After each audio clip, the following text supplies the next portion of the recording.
ایک لڑکی میری شاپ پہ سامان لینے آتی، میں سامان نکالنے میں جان بوجھ کے دیر لگاتا تاکہ اس سے باتیں کر سکوں۔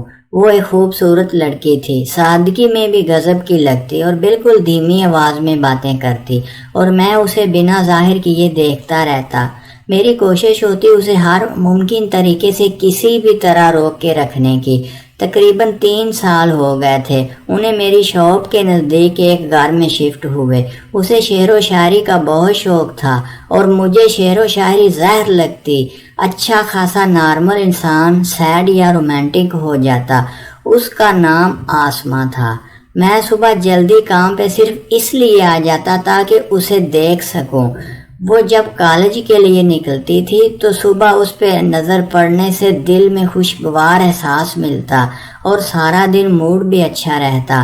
وہ ہمیشہ مجھے میرے نام سے بلاتی تھی، میرے نام کے ساتھ کبھی کچھ نہیں، بھائی یا کچھ اور، صرف احمد کہہ کے بلاتی۔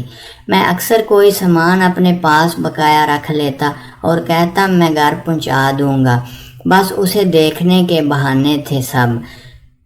میری عادت ہے کہ ہر جمعہ کے دن خاص کر سفید سوٹ پہننے کی۔ اس دن بھی میں نے سفید کلر کا سوٹ پہنا ہوا تھا۔ آج وہ کالج نہیں گئی تھی۔ میری شاپ پہ آ کر کھڑی مجھے دیکھنے لگی، کافی خوشگوار موڈ میں لگ رہی تھی۔ اس کی معصومیت کسی کے بھی دل پہ قبضہ جمانے کے لیے کافی تھی۔ کچھ دیر رکنے کے بعد انم نے کہا، احمد تم پہ سفید سوٹ بہت جچتا ہے، بہت کیوٹ لگتے ہو۔ میری خوشی کی انتہا نہ رہی۔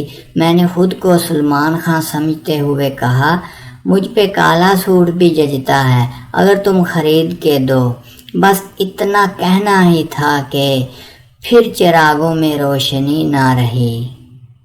عاصم، احمد بھائی مجھے ایسا مذاق پسند نہیں ہے، اور میرے کچھ کہنے سے پہلے ہی پاؤں ٹچ کر چلی گئی۔ اب وہ جب بھی سامان لینے آتی ہے احمد بھائی کر کے بلاتی اور میں سوچ کے رہ جاتا ہوں۔ اگر آپ کو ویڈیو اچھی لگے تو پلیز چینل کو سبسکرائب کر دیجیے گا۔ شکریہ۔